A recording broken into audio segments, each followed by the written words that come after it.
The pinch pot is one of the most oldest forms of clay pottery, but using that very old technique can let you do more advanced work.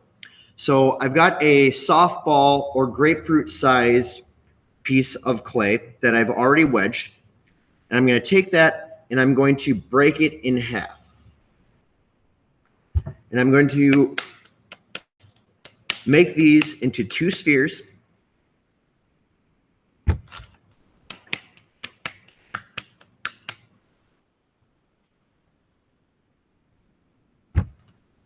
I'm going to take one of the spheres. And I'm going to go back to that butterfly position. And I'm going to take my thumbs and press it into the center of my sphere. And I'm going to press it down until I feel myself get to about a half an inch thick. Again, clay is more about feel than it is sight. So we're going to take that, and now I've got this hole that I have pressed my thumbs in, and I'm going to start pinching. This is where the pinch pot gets its name, and spinning the clay. And what's going to happen is I'm going to try and get that as evenly distributed in thickness across the whole pinch pot.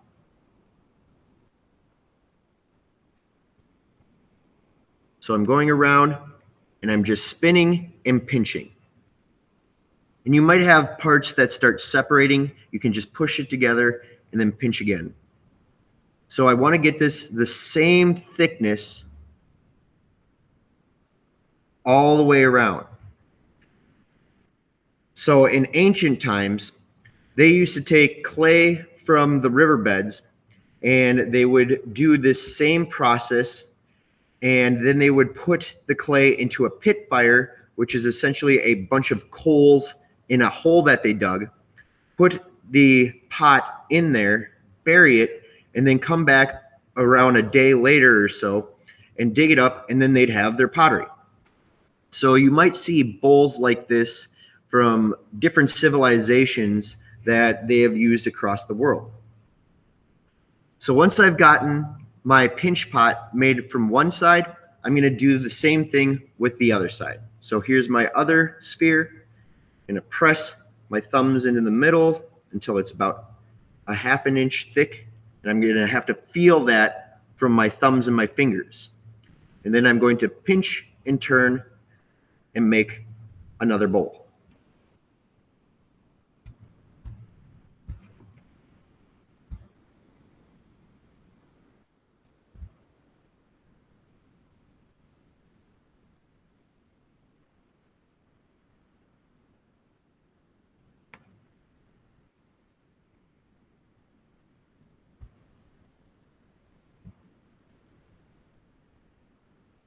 So I'm also curling up the edges so that it keeps its bowl form.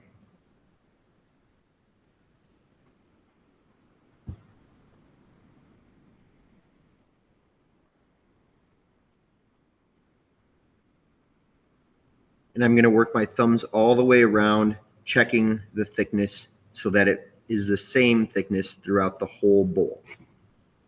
So now I have two pinch pot bowls. So doing a more advanced technique with this,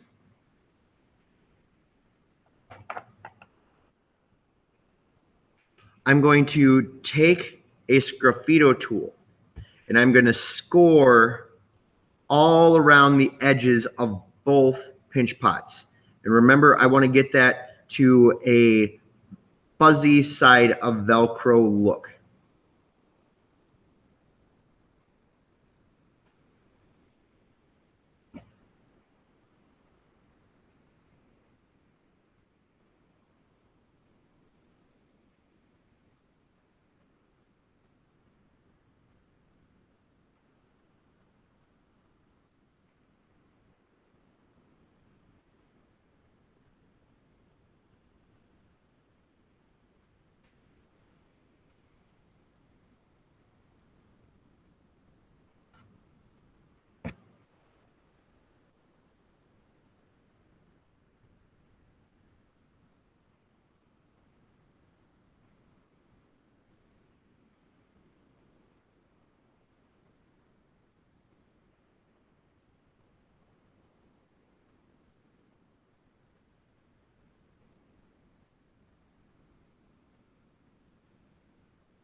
Then I'm going to do my other side.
Once I have both of my sides scored all around the edges, I'm going to take some newspaper. I'm going to take one sheet at a time, and I'm going to ball up that first sheet.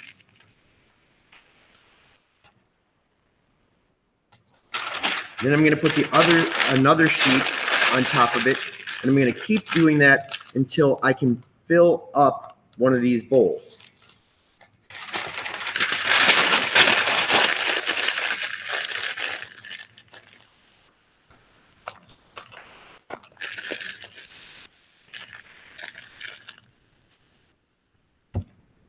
Then I am going to slip both edges.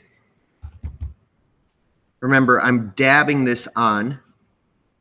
I am not wiping, otherwise I'm going to close up all those fissures that I made. And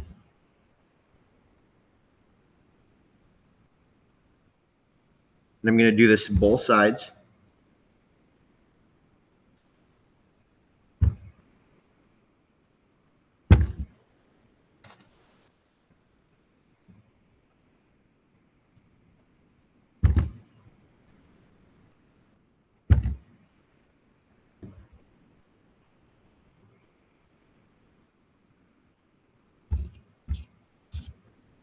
I'm going to take my newspaper ball, I'm going to put that on the inside, and then I'm going to put the other bowl on top over. So I'm going to have this big fissure, and I'm going to close this up together. When you are closing this up, you want to go perpendicular. I want to go across the seam that I have made. So I'm going to start pinching this together and start wiping it back and forth. Pinch, wipe. Pinch, wipe.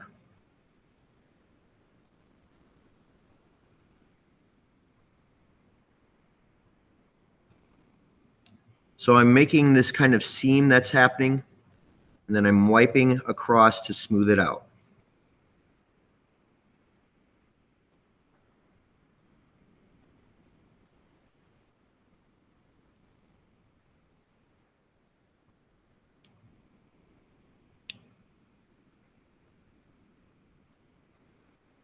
I'm going to keep working my way until the whole thing is closed up. It's not going to look pretty, but you can fix that after you get your seam closed. Once you have your seam closed all the way around, then you can start smoothing.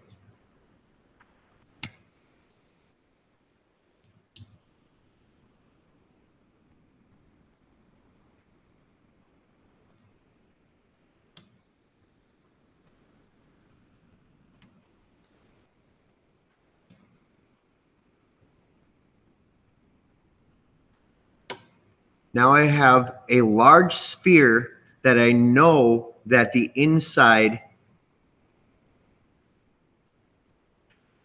I have a large sphere that I know is not thicker than a ½ inch the whole way around. So this is a good way to make larger pieces without having to hollow them out and making sure that the thickness is correct. Now, the last thing that you need to do when you are done changing or modifying or adding anything to this is make sure you poke a hole in it before you let it dry, because you still need to let it breathe. Now, the newspaper can stay on the inside because when we go to put it in the kiln and fire it, the newspaper inside will incinerate and essentially turn into dust. So we don't have to worry about taking out the newspaper. Using these large pinch pot spheres can allow you to do different projects like the plumpies, where this is my sphere and this is a second one that I put together to make avocado. Or you can make a screamer, which this one you would carve out this area and then you could take the newspaper out and you can make a slot on the back of it where you can slide your cell phone and make an amplifier for it. So using additive techniques, which means scoring and slipping and putting more clay on, or subtractive to cut away areas. So using additive or subtractive techniques to make different things without having to hollow out large surfaces. So this is the pinch pot sphere. Do more, do better.